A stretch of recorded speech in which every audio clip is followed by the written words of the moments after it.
अस्सलाम वालेकुम एवरीवन। उम्मीद है आप सब लोग जो है वो खैरियत से होंगे and welcome back to our weekly session.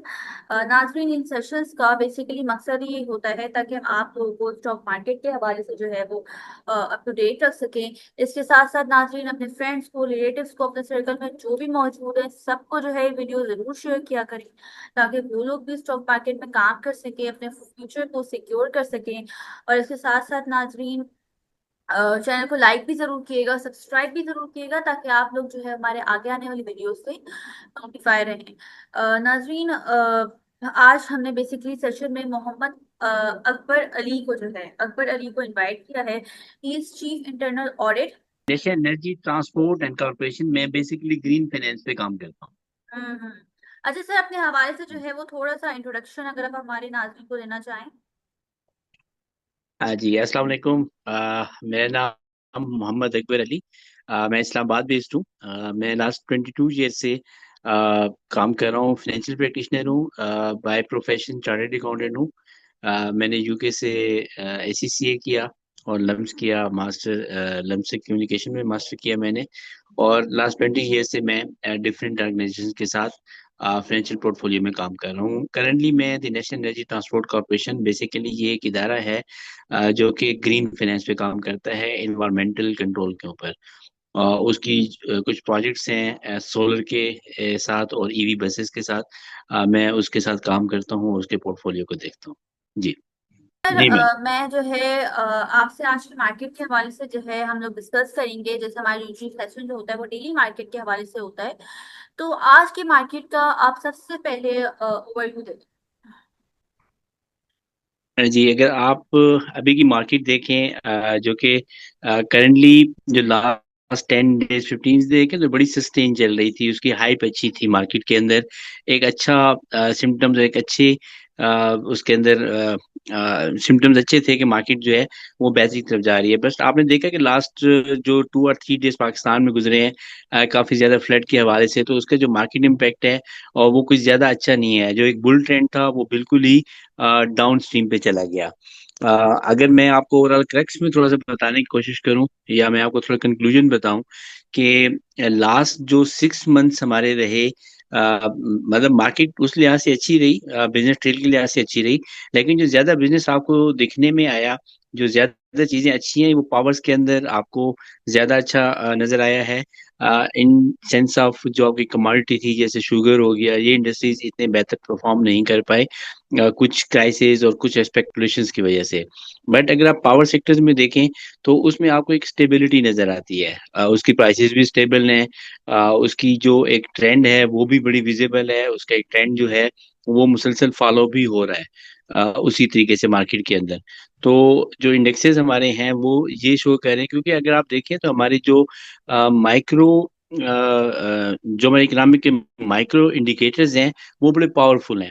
Micro indicators का मतलब होता है कि जो चीजें वो हर वो बिजनेस या हर वो इंडिकेटर्स जो हमारी इकोनॉमी को थोड़ा सा बूस्ट करता है, वो सारे ही पॉजिटिव है। ऑल दो हम उसको रियलाइज नहीं कर रहे, हमारा इन्फ्लेशन कंट्रोल नहीं हो रहा, बट जो हमारे माइक्रो इंडिकेटर्स हैं वो ये शो कर रहे हैं कि इन कमिंग डेज हमारी मार्केट भी बहुत अच्छी होगी, कमोडिटी मार्केट भी, हमारी इंडेक्सेस मार्केट भी, और हमारी जो इकोनॉमी है वो फॉल्स के ऊपर नहीं खड़ी हुई, बल्कि वो उसकी जो स्टैंडिंग है वो बड़ी पॉजिटिव है।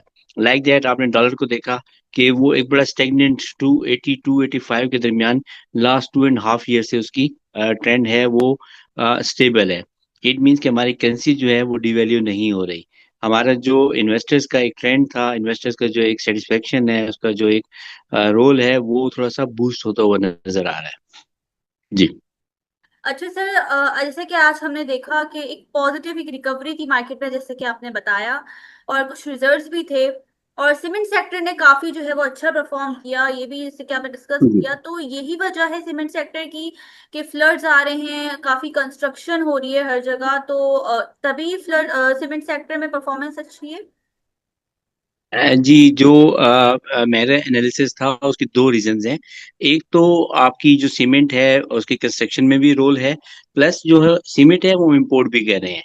अफगानिस्तान में भी हमारा सीमेंट काफी जाता है, क्योंकि आपको पता है कि इंडिया इस वक्त शदीद क्राइसिस में है।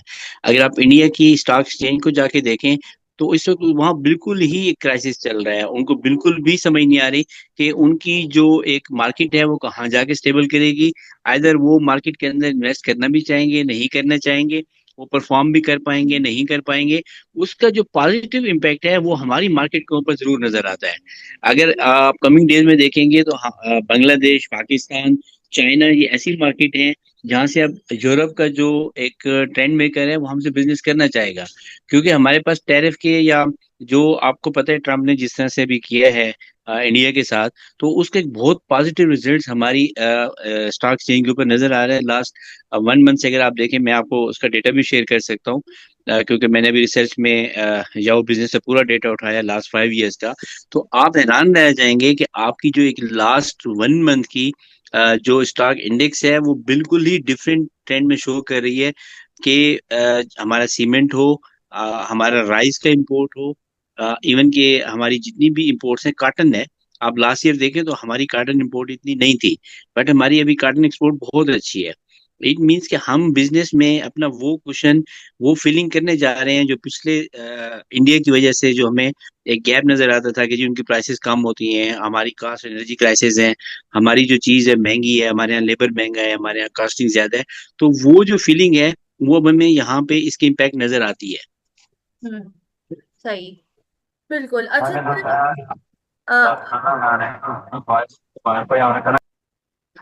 सर, सर ये बताइएगा, आज कुछ रिजल्ट्स भी थे। फास्ट केबल का रिजल्ट था, एसएसटीसी का रिजल्ट था, नेशनल बैंक का भी रिजल्ट आया। तो काफी जो है वो सबसे पहले इसका ओवरव्यू दे दें कि जो मेन हमारे रिजल्ट्स आए, और काफी स्टॉक्स ने डिविडेंड भी दिया। तो एक ओवरव्यू दे दें आज के रिजल्ट्स का। जी देखिए, मैंने आपको जैसे बताया ना कि आपके इन्वेस्टर की जो एक ट्रेंड है ना, वो एक उसका सेटिस्फेक्शन जो है, उसका जो ट्रस्ट है वो दोबारा रिकवर हो रहा है। मैं आपको थोड़ा सा ये भी शेयर करता चलूं, जो आपने नेशनल बैंक की एग्जांपल दी, कि नेशनल बैंक के साथ जो इन्वेस्टर्स का रोल है वो मजीद किसी भी बैंक के साथ हो, वो एनहेंस हो रहा है। मैं आपको कुछ बैंक और भी शेयर कर सकता हूँ जिन्होंने इसके ऊपर वर्किंग भी की, जिन्होंने अपना डिविडेंड, फास्ट केबल्स की आपने बात की, मैं आपको कुछ फौजी फाउंडेशन की एंटिटीज का भी बता सकता हूँ कि जिन्होंने इस दफा बहुत अच्छा डिविडेंड पे किया। साथ में आपकी ये सीमेंट फैक्ट्रीज हो गई, आपकी जो पावर सेक्टर्स हैं, चाहे वो केबल के लिहाज से हो, चाहे वो आपकी गैस के हवाले से हो, चाहे आपके पेट्रोलियम के हवाले से हो, ये जितने भी हमारे पावर्स के सेक्टर्स हैं वहाँ पे डिविडेंड भी अच्छा है, वहाँ का इन्वेस्टर का रोल भी बहुत अच्छा है। और आने वाले दिनों में आपको इसके ऊपर मजीद जो है ना ज्यादा फाइनेंस में काम होता हुआ नजर आएगा। हमारी जो इंडस्ट्री इस वक्त क्राइसिस का शिकार है, या जो इंडस्ट्री थोड़ी सी लोअर साइड के ऊपर है, उसमें आपकी ऑटोमोबाइल्स हैं, जो व्हीकल्स की बिजनेसेस हैं वो आपको थोड़ी सी कम नजर आएंगी। और प्लस जो हमारी फूड कमोडिटीज की इंडस्ट्रीज है, लाइक शुगर है, लाइक वीट है, इनमें थोड़ा सा आपको ट्रेंड कम नजर आता है। जो हमारी एफएमसीजी इंडस्ट्रीज हैं उनका अभी आपको ट्रेंड कम नजर आएगा, बट जो आपकी सर्विसेज या ट्रेडिंग इंडस्ट्रीज हैं वहां आपको बहुत अच्छा रोल नजर आएगा। अच्छा, हमारे पार्टिसिपेंट भी हमारे साथ मौजूद हैं, इनका सवाल ले लेते हैं। रऊफ महमूद, हम सवाल करें। अस्सलाम वालेकुम सर। वालेकुम सलाम। सर आप बहुत पढ़े लिखे इंसान हैं, लम्स में भी पढ़ते रहे हैं, माशाल्लाह बहुत काबिल हैं आप। से सर मैंने ये क्वेश्चन करना था कि टेक्नोलॉजी सेक्टर का एक शेयर है ऑक्टोपस, उसके बारे में मुझे बता दें कि उसका क्या मतलब आउटलुक हो सकता है। और दूसरा सर कोसम है, कोसम, इसके बारे में तो बता दें सर, शुक्रिया। जी, पहले मैं आपको थोड़ा सा इंडस्ट्री सेक्टर का बताऊं कि इस वक्त आपको पता है कि पाकिस्तान के अंदर जो एक इदारा है, STZA, special technology zones. Hello. जी जी, जी जी सर, मैं सुन रहा हूँ सर। एक इदारा काम कर रहा है STZA के नाम से, जो आपको टेक्नोलॉजी में आप देखें कि उन्होंने कुछ फैसिलिटीज हमें दी हैं, लाइक दैट के उनकी टीम में आपको चीजें बताता हूँ कि उन्होंने हमें टैक्सेशन रिलीफ दिया है। टैक्सेशन रिलीफ में है क्या? टैक्सेशन रिलीफ में ये दिया है कि जैसे अभी मैं गूगल की पेमेंट्स करता हूँ, मैं कोई भी पेमेंट करता हूँ, तो मुझे डॉलर अरेंज करने में और पेमेंट करने में काफी डिफिकल्टीज हैं। उन्होंने टेक्नोलॉजी जोन में ये प्रूव किया है कि आप अपने अकाउंट के अंदर डॉलर अकाउंट मेंटेन कर सकते हैं। आपकी जो रेमिटेंसेज आती हैं आपको कन्वर्जन अमाउंट नहीं मिलती, आप डॉलर के अंदर ही पे कर सकते हैं। वन सेकंड, आपकी जितनी भी टैक्सेशन है वो उन्होंने एग्जाम कर दिया है। तो टेक्नोलॉजी का रोल बढ़ाने के लिए आपको क्योंकि आपको पता है पाकिस्तान में जो टेक्नोलॉजी की लेबर है वो और अदर कंट्रीज की निस्बत थोड़ी सी सस्ती है। हाल तो हमारे लास्ट उसमें थोड़े से नेट के इश्यूज रहे जिसकी वजह से हम उस तरह से परफॉर्म नहीं कर पाए। बट गवर्नमेंट के लेवल से जितनी भी स्ट्रगल हुई टेक्नोलॉजी को बूस्ट अप करने के लिए, क्योंकि हमारा ये बहुत बड़ा सोर्स है रेमिटेंस जो है मतलब लेने का। तो उस हवाले से काफी बेहतर रहा। और आपकी बात सही है कि टेक्नोलॉजी जो है, टेक्नोलॉजी में भी अभी डिफरेंट पार्ट्स हैं। एक पार्ट आपका लेबर के हवाले से है कि आपके जो डेवलपर्स हैं वो काम कर रहे हैं, आप प्रोजेक्ट डिलीवरी पे जा रहे हैं। टेक्नोलॉजी जो है इटसेल्फ एक अच्छा वो है। बट हमारे पास अभी भी वो सहूलियात जो वो फैसिलिटेशंस नहीं है जो कि एक अच्छे मतलब कंट्रीज में होती है, लाइक इंडिया में है। या आप समझ लें कि जो एक यूरोप को एक हमसे क्वालिटी वर्क चाहिए, हम उस पर परफॉर्म नहीं कर पाते। तो तो जी सर इंडिविजुअल स्टॉक के बारे में तो बता दें, ये ऑक्टोपस और कॉसम के बारे में पूछना चाह रहा था सर। जी। कोसम में क्या आपका एग्जैक्ट क्वेश्चन क्या है? कॉसम में सर इन्वेस्टमेंट करनी चाहिए सर फॉर द 3 मंथ और 4 मंथ, ये मैं पूछना चाह रहा हूँ सर। उसके ट्रेंड की आपकी उसमें बेसिस क्या है? आप किस तरह की इन्वेस्टमेंट चाहते हैं? आप शॉर्ट टर्म चाहते हैं, लॉन्ग टर्म चाहते हैं? लॉन्ग टर्म चाहते हैं तो हम फायदा है, शॉर्ट टर्म में फायदा नहीं है। सर हम हैं इस तरह के इन्वेस्टर के, लॉन्ग टर्म जो है ना हमारा ज्यादा से ज्यादा 6 महीने है, और शॉर्ट टर्म जी ज्यादा से ज्यादा जो है ना 2 महीने है। हम वो सालों वाले नहीं है, मतलब सालों के हिसाब जी। से नहीं रखते पैसे। देखिए, जो हम अकाउंटिंग टर्मिनोलॉजी यूज करते हैं उसमें हम लॉन्ग टर्म उसको कहते हैं जो कि मोर देन 1 ईयर होता है। जो कि लेस देन 1 ईयर हो तो वो आपकी शॉर्ट टर्म इन्वेस्टमेंट होती है। तो ठीक है, शॉर्ट टर्म इन्वेस्टमेंट में आपको प्रॉफिट इतना नहीं होगा, स्पेकुलेशन महंगी, लेकिन अगर आप स्टेबिलिटी चाहते हैं तो आपको लॉन्ग टर्म में जाना चाहिए। तो एज एट आप इस स्टॉक को जानते हैं कि भाई ये सही स्टॉक है, ये और ऑक्टोपस? देखिए, इस पे का कोई इंडेक्सेस से तलक तो नहीं है ना, मतलब इसको कोई कमोडिटी नहीं है, इसके पीछे कोई बेस नहीं है। अच्छा ठीक है सर, बहुत शुक्रिया सर, बहुत मेहरबानी, you are very nice and kind. जी। जी, नेक्स्ट क्वेश्चन ले लेते हैं। हैदर अली अपना सवाल करें। अस्सलाम वालेकुम सर। वालेकुम सलाम। अच्छा सर, काइंडली आपने एनर्जी सेक्टर के हवाले से बताया कि आपका उसमें माशाल्लाह एक्सपीरियंस ज़्यादा है। तो एनर्जी जी के हवाले से सर, एक तो हमें जो ये ऑयल एंड गैस सेक्टर को हम ज़्यादातर या ईएनपी सेक्टर को देखते हैं स्टॉक एक्सचेंज में। तो सर जी इसके अलावा आप क्या समझते हैं कि कौन से ऐसे स्टॉक्स हैं जो इंडेक्स के अंदर जो इसको सोलर की तरफ या ग्रीन एनर्जी की तरफ जिस तरह आपने तारुफ करवाया था उसकी जी। तरफ जो है ना अभी वो काफ़ी डेप्थ में, और आने वाले टाइम में जिस तरह के अभी सोलर का टाइम बहुत ज़्यादा इंक्रीज हो रहा है सोलर हमारे मुल्क के अंदर, उस हवाले से कुछ गाइड करेंगे सर? जी बिल्कुल। मैं बल्कि एक पेपर भी मेरी पब्लिकेशन अभी रेडी हो रही है। उसमें मैंने ये लिखा है कि आने वाला टाइम जो है मैं समझता हूँ कि पावर से भी ज्यादा ईवी का है। इलेक्ट्रिक व्हीकल्स हो, चाहे आपकी जितनी भी बसेस अभी आनी है ना या गाड़ियां चलनी है, जितनी आपकी ऑटोमोबाइल इंडस्ट्री है, वो सारी कन्वर्ट होनी है। 2030 तक आप देखेंगे कि आपको पेट्रोल पंप्स के साथ साथ ईवी चार्जर स्टेशन नजर आएंगे। तो ये एक बहुत बड़ी अपॉर्चुनिटी भी है और एक बहुत बड़ा गैप भी था पाकिस्तान के अंदर कि हमारे पास पेट्रोलियम के अलावा कोई ऑप्शन नहीं था पावर सेक्टर में इन्वेस्टमेंट करने का। तो ये एक अच्छा टाइम भी है इसके साथ सस्टेन होने का। और आने वाले दिनों में आपकी जो ग्रीन एनर्जी है, ग्रीन फाइनेंस है, आपका एनर्जी सेक्टर है, वो ना खाली बूस्ट करेगा बल्कि आपको उसमें बहुत अच्छा एक इन्वेस्टर भी नजर आएगा। चाहे वो नेशनल हो, इंटरनेशनल हो, हर किस्म का इन्वेस्टर आपको अपनी एनर्जी सेक्टर एनर्जी के अंदर नजर। एनर्जी पहले सिर्फ इलेक्ट्रिसिटी तक महदूद थी कि जी बिजली देनी है या पावर सेक्टर्स तक महदूद थी, अब ऐसा नहीं है।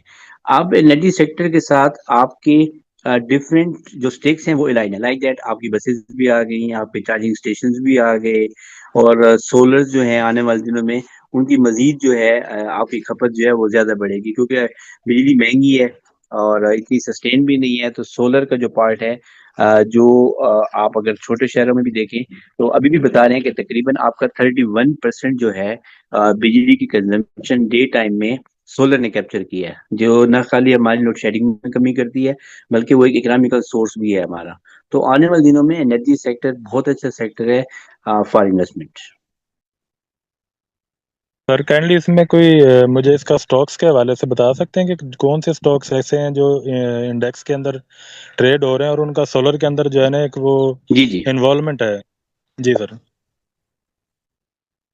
एनर्जी आप एनर्जी में इंटरेस्टेड हैं कि उसमें आपको जी जी इन्वेस्टमेंट जी सर, करनी एनर्जी एनर्जी सेक्टर में ही सर। जी सर। है? जी ये जिनका देखें सोलर के बेसिक। अंदर जो है ना वो इन्वॉल्वमेंट ज्यादा है, मतलब ये और ऑयल एंड गैस को छोड़ के जो ग्रीन एनर्जी की तरफ जो है ना वो चेंज हो रहे हैं सर, उनके हवाले से काइंडली। जी देखिए, जैसे मैंने आपको बताया ना, आपकी ऑटोमोबाइल इंडस्ट्री सारी एनर्जी के अंदर कन्वर्ट हो रही है। तो एक ये आपका अच्छा सेक्टर है कि पहले आप ऑटोमोबाइल में इन्वेस्टमेंट करते थे ऑटोमोबाइल के हवाले से। अब उसके अंदर आपको तीन डिफरेंट सेगमेंट्स मिल गए। आपके पास हाइब्रिड डीजल गाड़ियां भी हैं, आपके पास पेट्रोल गाड़ियां भी हैं, आपके पास ईवी जो व्हीकल्स हैं वो भी आएंगी। तो ईवी व्हीकल्स का जो सेगमेंट है इन्हीं के अंदर वो बहुत अच्छा है, एक वन। सेकंड, इसके अंदर जो है आपकी, क्योंकि पाकिस्तान में इटसेल्फ कोई प्रोडक्शन नहीं है एनर्जी की, हम अभी भी डिपेंडेंट हैं उसके ऊपर कि हम इंपोर्ट करें। हमारे पास O&M अवेलेबल होता है, O&M से मुराद के ऑपरेशन एंड मेंटेनेंस हमारे पास अवेलेबल होती है। बट प्रोडक्शन के लिहाज से अभी भी हमारी डिपेंडेंसी जो है वो मोस्टली चाइना के साथ ही है। अभी मैंने कुछ लास्ट 2 और 3 मंथ्स में सोलर पे काम किया, तो हमने जितनी भी इंपोर्ट की वो सारी चाइना से की है। बट यस, आपका इन्वेस्टर जो है यहाँ इंटरेस्टेड है। आप हॉगर की अगर देख लें, जाके यूटोन की देख लें, ये वो कंपनीज हैं जिनमें आपको शेयर्स जो है बड़े बेहतर, स्टेबल और अच्छे नजर आते हैं। Thank you sir, thank you. Next question ले लेते हैं रमजान गुजर।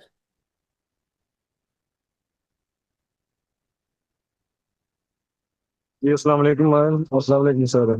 अच्छा मैम, वालेकुम मैंने सलाम। SSGC ये यानी कि कब टिकट मूव देगा और इसका शॉर्ट और लॉन्ग उसका टारगेट क्या हो सकता है? और एक और शेयर है इकबाल लेडी साहब का रिकमेंड किया हुआ IMS, इसके बारे में पूछना था। जी क्वेश्चन रिपीट कीजिएगा, आपकी आवाज इको कर रही है। जी सर मैं एक शेयर है इकबाल लेडी साहब का रिकमेंड किया हुआ, मैंने लिया था IMS पे। ठीक है, बहुत अच्छा शेयर है। ठीक है, लेकिन उसमें तकरीबन अप एंड डाउन बहुत ज्यादा है सर, तो उसको मुझे टारगेट का नहीं पता। और दूसरा sir SGC tree northern gas sir, इसके बारे में पूछ रहा था क्या इसका शॉर्ट टर्म और लॉन्ग टर्म पर कितना टारगेट हो सकता है और इसमें मूव कब की करा सकती है, क्योंकि ये काफी टाइम से सर 38-40 38-40 41 यहाँ पे सर अपना ट्रेड हो रहा था। जी देखें, जो गैस सेक्टर है ना वो आपका मूव नहीं करेगा, वो स्टेगनेंट है। आपको पता है पाकिस्तान में ऑलरेडी कोई गैस की नई खैर है कोई नहीं। और ना ही गैस के लिए कोई आपके पास पहले चार्जिंग स्टेशन होते थे, वो भी खत्म कर दिए, CNG भी। आपकी गैस की यूसेज जो है वो आहिस्ता आहिस्ता इंडस्ट्रीज भी कम कर रही हैं। तो गैस सेक्टर में कोई इतना प्रोग्रेसिव अप्रोच नहीं है।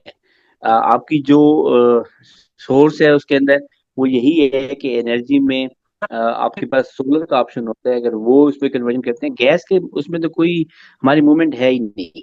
वो स्टेगनेंट ही होगा। प्राइसेस हमने बढ़ाई हैं लेकिन उसका कोई फायदा नहीं है क्योंकि यूसेज उसकी कम है। तो अब आपकी जो इंडस्ट्रीज हैं वो भी उसको लेफ्ट कर रहे हैं। तो मेरा नहीं ख्याल कि जो आपके सुई नादन गैस या किस्म की हैं। जी उसका मतलब है सर ये मुझे स्विच करके फिर एक अपना चेंज कर लेना चाहिए किसी, और अपना किसके जी साथ में बिल्कुल। मैंने इसको अपना ये सेल करके मैं ले लूँ, कौन सा अच्छा शेयर हो जी जी, सकता है उसमें अगर एनर्जी आप सेक्टर में? जी उसमें आप क्लिक करके किसी और शफल ऑप्शन पे जाते हैं तो वो मोस्ट सूटेबल है, रेदर देन कि आप उसी के अंदर रहेंगे, आपको इतना बेनिफिट नहीं आएगा, वो स्टेगनेंट ही खड़ा रहेगा।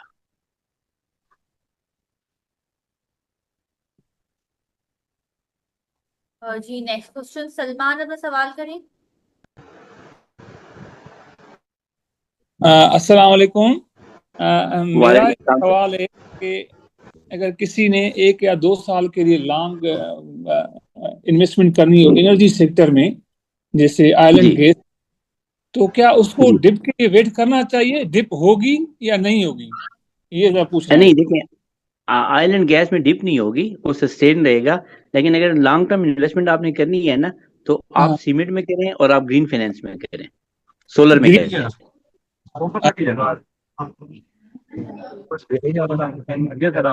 तो ये ग्रीन फाइनेंस में कौन होता है? ग्रीन फाइनेंस में कौन से सेक्टर होते हैं?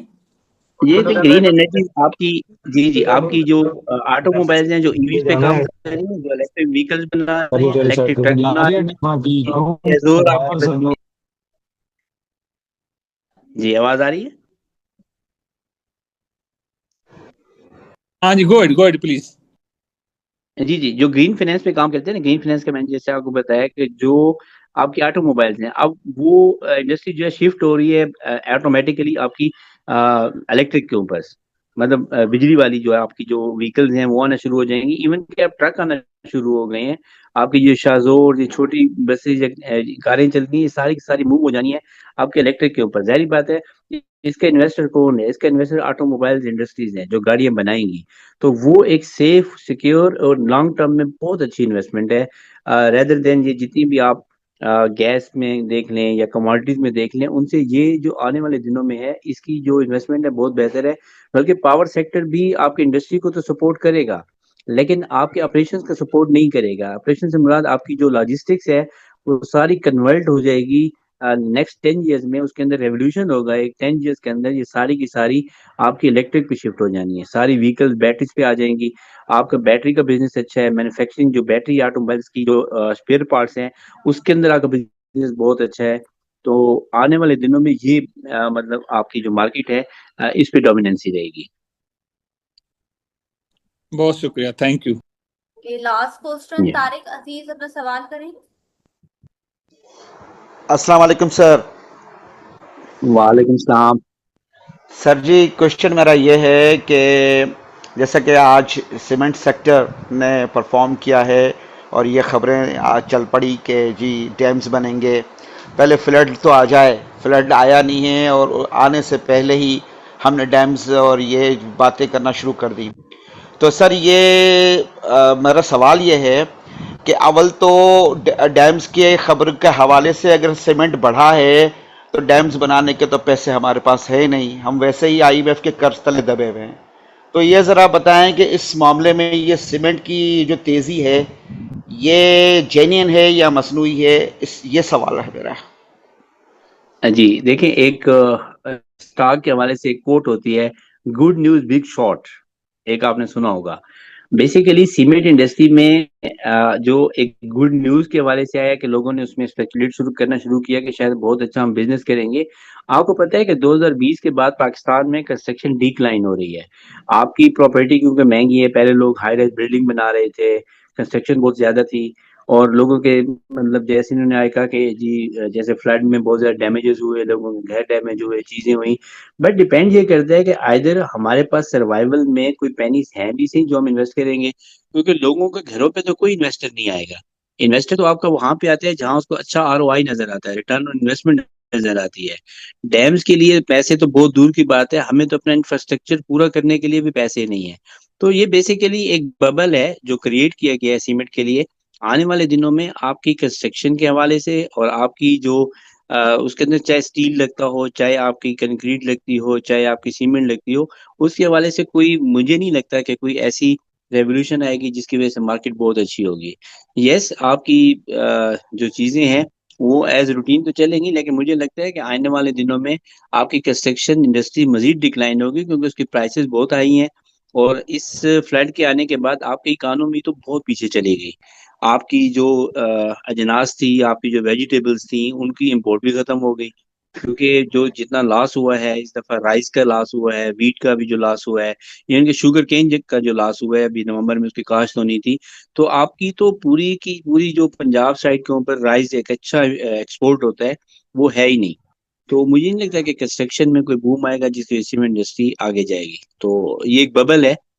इनफैक्ट मुझे नहीं लगता कि कोई रियलिटी में आगे मूव करेगा। दैट्स ग्रेट सर, आपने मेरी बात वाज़ेह कर दी। अच्छा सर, पावर सीमेंट का मुझे आउटलुक दे दें बस फाइनल। जी sorry, Power Power Cement. Power Cement का जी जी जी, मेरी सेल। 17 अल्लाह की फजल से हो गया है आज।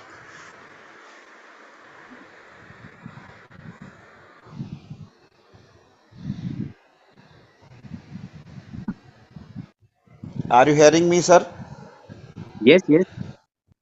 मैं पूछ रहा हूँ पावर सीमेंट का हमें ज़रा बता दें कि निकल जाएं या उसको और सस्टेन करें, रखें?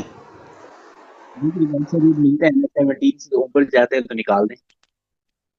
बहुत शुक्रिया sir, thank you very much sir.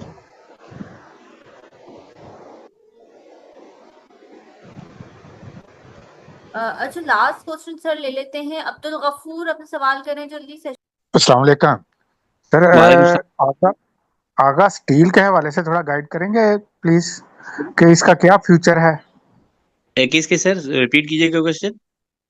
Agha steel. Agha steel. देखिए, स्टील इंडस्ट्री आपकी डिपेंडेंट है पूरी की पूरी कंस्ट्रक्शन इंडस्ट्री के साथ। कंस्ट्रक्शन इंडस्ट्री के साथ आपकी 31 इंडस्ट्रीज अलाइड होती हैं, जिनमें आपका क्रश होता है, स्टील होती है, सीमेंट होती है, लेबर होती है, एमईपी होती है, फायर फाइटिंग होती है। उसके अंदर कंप्लीट आपकी एक रेंज है जहाँ 31 इंडस्ट्रीज हैं।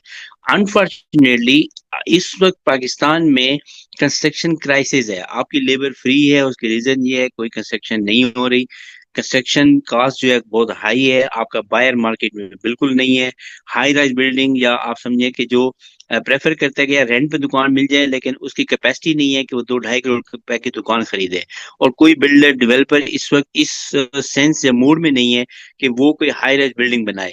तो आप स्टील, सीमेंट, कंक्रीट, इनके अंदर लॉन्ग टर्म इन्वेस्टमेंट नहीं कर सकते, वो स्टेगनेंट है। अब मैं आपको स्टील की पोजीशन बताऊं, इस्लामाबाद के अंदर इस वक्त स्टील की जितनी इंडस्ट्रीज हैं वो बार्टर के ऊपर काम करने पे आए हुए हैं। सर बार्टर ये होता है कि मैं अगर एक प्रोजेक्ट बना रहा हूँ तो आप कहते हैं 60% मुझे कैश दे दें, 40% की मैं आपसे इन्वेंट्री खरीद लूंगा, लेकिन आप मुझे किसी भी तरह ना स्टील उठा लें, क्योंकि उसका बिजली का बिल इतना ज्यादा है, उसकी कॉस्ट इतनी ज्यादा है, उसकी लेबर, उसका रॉ मटेरियल, उसकी इंपोर्ट, वो सारी की सारी जो है स्टेगनेंट हो जाती है अगर आगे सेल ना हो। और इनफैक्ट पाकिस्तान में इस वक्त कोई सेल नहीं है, अनफॉर्चुनेटली। लेकिन सर पिछले दिनों एक खबर चली थी कि अमेरिका को एक्सपोर्ट स्टील होने वाला है। इसका मतलब प्लीज लेकिन गाइड करेंगे। अमेरिका से तो हम रॉ मटेरियल इंपोर्ट कर रहे हैं, हम एक्सपोर्ट क्या करेंगे? हमारी तो एनर्जी क्राइसिस या कास्ट इतनी ज्यादा है, हमसे ज्यादा तो जो अगर यूएस को एक्सपोर्ट करना भी है स्टील, तो हम तो उनसे खुद जो है रॉ मटेरियल इंपोर्ट करते हैं। और वो हमारा स्टील जो है 60 ग्रेड वाला, उनकी जो एक क्वालिटी या क्लास है उसको मीट भी नहीं करता।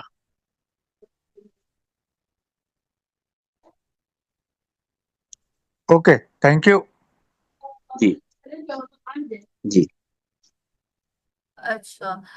अच्छा सर, मुझे लास्ट ये बताइएगा, जैसे कि आज फ्राइडे था, रोलर वीक का जो है वो लास्ट डे था, आपको क्या लग रहा है मंडे से किस तरह जो है वो मार्केट मंडे को परफॉर्म करेगी? और जो है कुछ टॉप पिक्स, कुछ सेक्टर्स जो आप सजेस्ट करना चाहें हमारे व्यूअर्स को।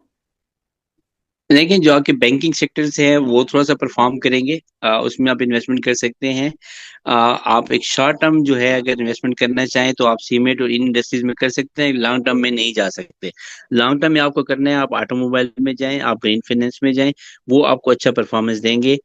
उसके अलावा जो पाकिस्तानी मार्केट है, फ्लड की वजह से अगले जो पूरा एक मंथ है, जो सितंबर का जो पूरा मंथ है, रिसेंट हमारी एक मतलब बैड न्यूज है कि पाकिस्तान में इसमें फ्लड जो है हमारे मेजर एरियाज ऑफ पंजाब में हिट कर चुका है। और मुझे नहीं लगता है कि जो आने वाला है जो 15-20 दिन है हमारी कोई स्टॉक मार्केट में एक्टिविटीज परफॉर्म होगी, बल्कि जो इन्वेस्टर का जो एक मोड और ट्रेंड है वो थोड़ा सा डिले ऑप्शन पे जाएगा, कि उनको नहीं पता चलेगा कि अभी नेक्स्ट 10 to 15 डेज में क्या होना है।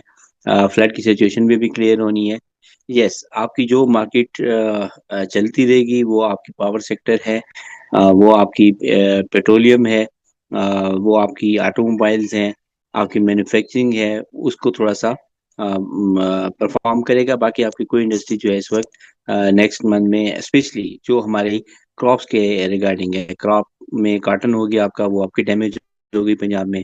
आपका शुगर की इंडस्ट्री जो है उसको बहुत बड़ा हिट लगेगा आने वाले दिनों में। तो आपकी जो स्टॉक मार्केट है वो मैन्युफैक्चरिंग के हवाले से तो रहेगी, ट्रेडिंग ऑप्शन में तो ठीक रहेगा, बट उसकी जो इम्पैक्ट है या उसका जो प्रॉफिट मार्जिन है, चीजें हैं, वो इतना बेहतर नहीं रहेगा। जी, फूड सेक्टर के हवाले से हैदर ने पूछा है, तो जी फूड सर, मैं सेक्टर तो उसका डैमेज हुआ हुआ है। आपकी इंपोर्ट, अगर आपकी डिपेंडेंसी इंपोर्ट पे रहेगी, आपका टोमेटो है, आपका पोटैटो है, आपका ऑनियंस है, आपकी मेजर इंडस्ट्री तो पंजाब से आती है ये सारी क्रॉप्स, और फूड का डिपेंडेंसी भी हमारी इस पे होती है। तो ये आने वाले दिनों में महंगी होगी, क्योंकि इंडिया से भी शायद चीजें इतनी नहीं आ सकेंगी, आपकी डिपेंडेंसी ईरान साइड पर ज्यादा रहेगी। फिर मैं आज की सेशन से जो है इजाजत लूंगी। सर आपका बहुत बहुत शुक्रिया, आपने हमें ज्वाइन किया सेशन में, आपने अपना कीमती वक्त हमें दिया। नाजरीन, आज के सेशन से मैं इजाजत चाहूंगी। अपना बहुत सारा सब ख्याल रखिएगा। अल्लाह हाफिज़ सर।